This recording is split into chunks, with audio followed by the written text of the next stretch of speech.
السلام علیکم میرے تمام اسلامی بہن بھائیوں، ہمارے معاشرے میں ایک بہت ہی زیادہ مشہور واقعہ خطبہ حضرات بڑے جوش و جذبے سے بیان کرتے ہیں کہ ایک مکھی کی وجہ سے ایک آدمی جنت میں چلا گیا اور ایک مکھی کی وجہ سے جہنم میں چلا گیا، اور یہ دونوں مسلمان تھے۔ آج ہم اس کی حقیقت معلوم کریں گے کہ کیا یہ روایت صحیح ہے یا ضعیف۔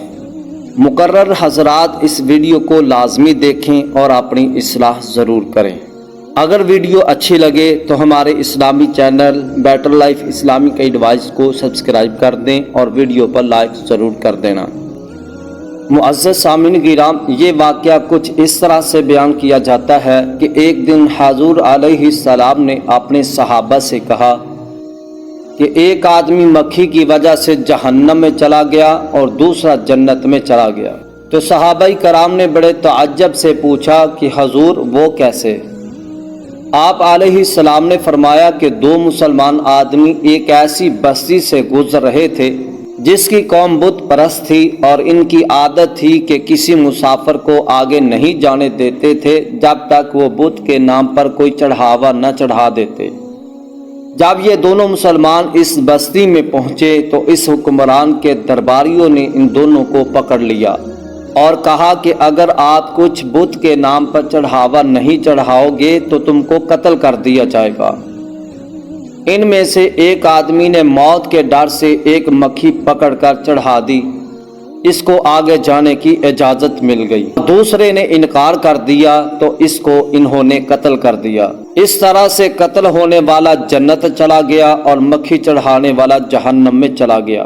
معزز سامعین کرام، آئیے جانتے ہیں کہ اس کی حقیقت کیا ہے۔ محدثین کرام کی نظر میں اس حدیث کی کیا حیثیت ہے؟ پہلی وجہ، اس حدیث کو حضرت سلیمان فارسی رضی اللہ تعالی عنہ نے حضور علیہ السلام کے حوالے کے بغیر روایت کیا ہے، لہٰذا یہ اسرائیلی روایت ہے۔ اسرائیلی روایات اگر قرآن و حدیث کے خلاف ہیں تو یہ مردود سمجھی جائے گی۔ اس روایت کو سلیمان فارسی رضی اللہ تعالی عنہ نے نصرانی حالت میں اپنے راہبوں سے سنا۔ اب سوال یہ پیدا ہوتا ہے، کیا یہ روایت قرآن کے خلاف ہے یا موافق؟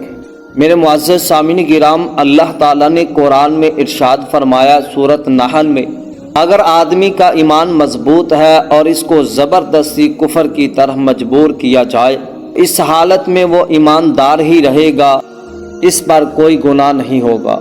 تفسیر ابن کثیر میں بھی اس روایت کو ضعیف کہا گیا ہے۔ اب چونکہ یہ روایت قرآن کے مخالف ہے، لہٰذا یہ روایت ناقابل اعتبار اور ناقابل بیان ہے۔